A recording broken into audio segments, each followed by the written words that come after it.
Então vamos lá, hoje eu vou falar sobre a gestão na execução.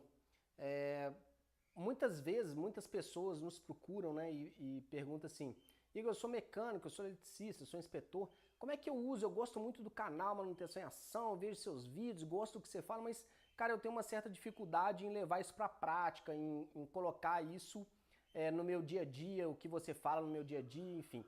Então eu fiz esse vídeo justamente para poder mostrar isso, para poder mostrar como que a execução da manutenção como um todo consegue levar a gestão da manutenção para a prática, né? Quando a gente fala em gestão, a gente está falando principalmente na organização das atividades. Claro que para fazer essa organização a gente vai precisar de ferramentas corretas, aplicadas no momento certo, numa ordem correta, enfim. Então não é simplesmente uma organização, organizar os papéis ali, não, mas uma organização como um todo. E a execução é parte de toda essa gestão, né? Não adianta o planejamento fazer o melhor planejamento possível se não está sendo feita a gestão na execução também. Então vou falar primeiramente como a gestão inicia, né? Supondo que é o seguinte, o planejamento entrega para a execução ali um cronograma semanal, então todas as atividades segunda a sexta ali por pessoa, cada ordem de serviço, enfim. E esse cronograma ele foi confeccionado de acordo com o que foi combinado com a produção. Então, supondo que na segunda-feira uma parada da área A, na terça-feira da área B, na quarta da área C e assim por diante. Então isso foi previamente combinado com a produção, essa parada da produção nessa determinada área para execução desse serviço, né? Se não parar o equipamento, não parar a área, não vai dar para executar aquele serviço. Porém, quando a gente leva para o mundo real, quando a gente está vendo, quando a coisa acontece mesmo quando vai acontecer durante a semana, tudo, no mundo real nem sempre é o que a gente previu aqui no cronograma, ainda que esse cronograma pode ter saído com uma semana de antecedência, enfim. O que vai acontecer, na verdade, é o seguinte. Por exemplo, a gente pode ter algumas situações, e a primeira delas é corretiva. Nós temos aconteceu uma corretiva, por exemplo, na segunda-feira na área C. Então o que a gente faz? A gente troca a área A pela área C, ou seja, ao invés de eu fazer a manutenção preventiva que já estava programada para quarta-feira na área C, na quarta-feira eu faço ela na segunda porque eu já tive uma corretiva lá. Então, para não parar duas vezes o equipamento ou a área, eu vou aproveitar aquela corretiva, entre aspas, né? Aproveitar a parada do equipamento já para desviar todo o meu pessoal para fazer a preventiva da área C na segunda-feira, ao invés da preventiva na área A. E a área A eu deixo para quarta-feira, por exemplo. Se tiver muito bem estruturado esse cronograma, isso é fácil fazer, essa transição é fácil, de certa forma, fácil fazer. E aí a gente não vai parar a produção mais do que a gente já estava prevendo parar nas preventivas, né? E a gente vai ser mais efetivo com o nosso pessoal, não vai estar parte do pessoal numa área, parte em outra, enfim. Então todo mundo vai estar concentrado lá. De qualquer forma, vai ter um desvio de mão de obra aqui, mas muitas vezes a corretiva era para corrigir uma própria falha que a gente estava prevendo ali na preventiva, mas que não aguentou tempo suficiente, foi para corretiva, enfim. Então vai ser executado da mesma forma. Ou então, pelo mix de produção, né? Por exemplo, eu tenho uma entrega para fazer de um produto que depende da área B e essa entrega vai ser na quarta-feira. Então, ao invés de eu parar a área B na quarta-feira, depois de quarta a área B vai estar mais tranquila. Então eu paro ela na sexta-feira, por exemplo, e jogo a área E para parar na terça. Então isso faz com que a gente seja mais efetivo, né? A gente tá o tempo inteiro olhando para a fábrica como um todo e não para manutenção. Então a gente vai ver o que é melhor para a produção, o que vai ser produzido, o que está precisando, o que o mercado está demandando, e a manutenção vai adequar a gestão, vai adequar o dia da parada de acordo com a necessidade de produção. Né? Isso a gente vai ser mais, só com isso daqui, só visualizando esse mapa e essas possibilidades de passar a manutenção de um dia para o outro, a parada, né, da produção de um dia para o outro, a gente já consegue ser muito mais efetivo. Né? Então, isso principalmente na liderança, né, na supervisão da execução. Agora, quando a gente leva para a execução como um todo, a gente também tem vários detalhes que a gente tem que analisar na execução para que a gente também não perca tempo, a gente faça com a maior qualidade, respeitando segurança, meio ambiente e no menor tempo com o menor custo possível. né? E aí a gente vai ter uma execução melhor, uma execução mais eficiente. E tudo isso é a gestão e a organização da execução como um todo. Então eu listei alguns dos itens aqui, por exemplo, a análise preliminar de risco que precisa ser feita. E você já prevê os EPIs adequados, os EPCs adequados para aquela situação. Então, por exemplo, estou fazendo um trabalho em altura. Eu vou fazer um trabalho em altura. Se eu chego lá para executar sem o meu cinto, sem os talabartes, tudo, eu vou ter que voltar na oficina de novo para pegar. Então, essa perda de tempo no deslocamento, principalmente, em ir buscar recursos, ferramentas, materiais e assim por diante, esse é o maior ganho na execução.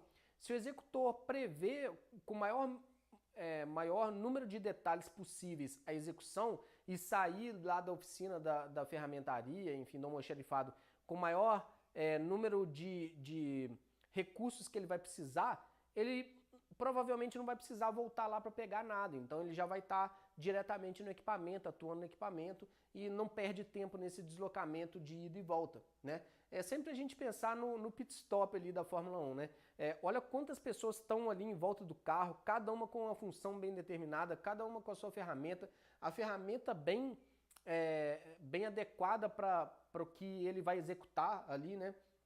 Então eu coloquei ferramentas também, ferramentas tanto individual quanto as ferramentas de ferramentaria. Por exemplo, eu sou um mecânico, eu tenho minha caixa de ferramentas, tenho todas as minhas ferramentas, mas não tem, por exemplo, um tifora ali, não tem uma chave de maior porte que eu vou precisar naquela execução, um torquímetro, por exemplo. Então isso eu já tenho que prever e pegar na ferramentaria.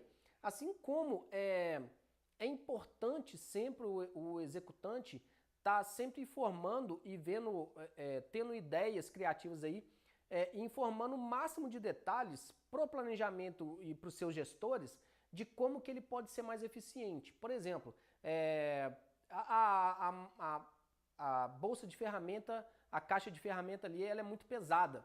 Então como é que eu vou fazer a área longe, eu não vou sair carregando isso e tal. Então a gente confecciona uma prancha, ou compra no mercado aquela pranchinha ali que você puxa com a rodinha, que você não faz força nenhuma, é ergonomicamente correto, enfim. Então tudo isso vai ajudar. Então olha esse exemplo, por exemplo. Eu não estou falando da execução propriamente dita, eu não estou falando do cara ir ali trocar um rolamento, mas eu estou falando do deslocamento da oficina, ferramentaria até o equipamento. Se ele for mais demorado, vai demorar mais a execução como um todo. Vou gastar mais tempo daquele meu executante em atividades que não estão gerando resultado propriamente dito, né? Materiais, ainda que estejam todos os materiais na ordem de serviço, por exemplo, se já está alocado ali todos os materiais requisitados ao almoxarifado, tem que ir conferir, tem que fazer um cheque depois. Pô, será que estão todos os materiais? Deixa eu pensar aqui. Eu vou trocar esse rolamento, tal, tá aí esse material, não sei o que, não sei o que. Então, assim, é uma segunda checagem, depois que passa pelo planejamento, do próprio executor. Falar assim, opa, ele não previu isso daqui, ó, vou precisar aqui. Vou trocar o rolamento aqui, mas não está a lubrificação, ou não combinei com o lubrificador dele lá também, enfim. Recursos, às vezes a gente precisa de recursos, como guindaste, por exemplo, como outros recursos, enfim, que não é ferramenta ou não é material, mas são recursos que precisam para a execução daquela atividade. Ou serviços, principalmente serviços que eu preciso previamente. Por exemplo, também, vou fazer um trabalho em altura, eu preciso já ter um andaime lá. Não adianta, no dia da execução, na hora, eu querer montar um andaime e perder todo aquele tempo de equipamento parado, por exemplo, sendo que eu poderia ter feito um andaime antes, né? E esse é um fator muito, muito importante, o alinhamento com a produção. Por quê? Na parada, na retomada, em teste. Então, por exemplo, na parada de execução, às vezes a produção para na hora prevista, na hora que foi combinada com a manutenção e o pessoal da manutenção ainda não está lá para executar. Ou o contrário, a manutenção finaliza a execução e a produção não está lá para retomar o equipamento. Às vezes a gente vai ter que fazer teste num determinado equipamento. Então a gente inicia a execução, né? Faz toda o bloqueio elétrico lá, tudo, mecânica, etc. Executa, no meio da execução tem que fazer algum teste, então tem que retirar todo aqueles bloqueios, pedir para a produção testar, testa, volta, bloqueia de novo, finaliza, enfim, então tudo isso tem que ser muito bem combinado com a produção também, para que a gente tenha uma máxima eficiência aqui, tá?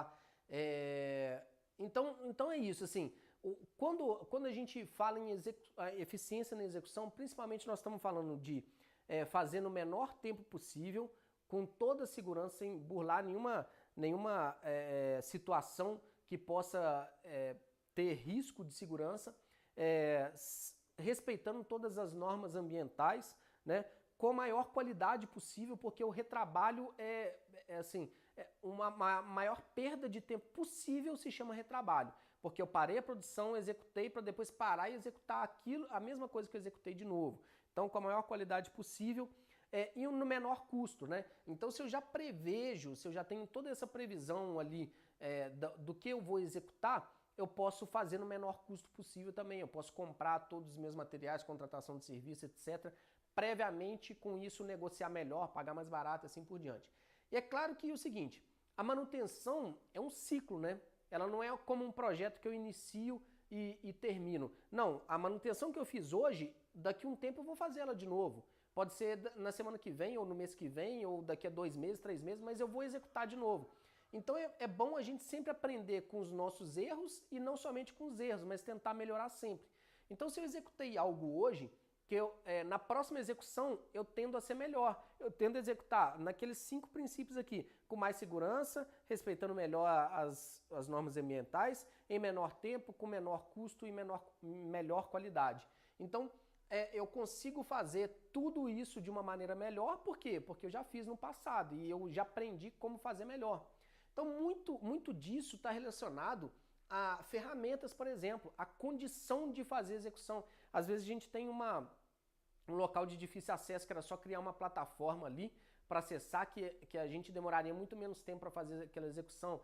Abrir uma janela de visita num determinado ponto do equipamento já ajudaria, enfim. Então, todos esses recursos, essas ferramentas e recursos para executar a atividade, é importante a gente estar sempre vendo para na próxima vez que for executar, a gente ser mais eficiente aí. Tudo isso faz parte da gestão na execução, tudo isso leva para o dia a dia. Às vezes você é um mecânico, eletricista, enfim, instrumentista e inspetor, tá me vendo agora, vendo esse vídeo, às vezes está pensando assim, até eu faço isso, então quer dizer que alguma coisa de gestão eu faço. Sim. Agora, o mais importante é ter o compromisso com isso daqui, sabe? Às vezes as pessoas cansam por não ter a ferramenta adequada ou por não ter os recursos adequados e para de falar, e para de dar o feedback para os gestores, para o planejamento, e aí para de ser eficiente também. Ainda que a ferramenta ou o recurso possa não vir na velocidade que o executante quer, isso depende de uma série de fatores, né? E às vezes realmente não virá nessa mesma velocidade que ele gostaria. E aí isso acaba frustrando o executante e ele deixando correr mais frouxo, né? E isso acaba sendo mais ineficiente. Então, assim, a gestão da execução como um todo parte, claro, do setor como um todo, né? Muito difícil você ter uma boa gestão na execução sem ter uma boa gestão no planejamento. Agora, a boa gestão no planejamento não garante a boa gestão na execução, assim como o contrário também é verdadeiro. Então, quando a gente fala numa boa gestão como um todo, está todo mundo ali envolvido nessa gestão, todo mundo buscando a melhor eficiência em cada uma das atividades. Seja o planejador buscando recursos, seja o programador confeccionando toda esse cronograma semanal, seja o supervisor fazendo todo esse meio de campo aqui com a produção para poder ver qual o melhor dia de parada, qual o melhor tempo, como parar, retomar e assim por diante, e seja o executor propriamente dito em buscar a melhor eficiência ali na execução, tá? Então, com isso, eu acredito que tenha passado um pouco mais da minha visão em relação à eficiência na execução, aí, a uma melhor gestão na execução, e tenha ajudado um pouco vocês também a levar isso para a prática, mais uma vez, né? A gente sempre prega isso, a manutenção em ação está ensinando algo que foi aplicado na prática, e não só teoria com ferramentas milaborantes, nada disso. A gente, só o que realmente a gente testou e executou e deu certo que a gente vem ensinar aqui. Então isso é uma das coisas que gera muito resultado, sempre gerou muito resultado, sempre vai gerar muito resultado essa gestão na execução. Então espero com isso ter colaborado com vocês aí. Um abraço e sucesso!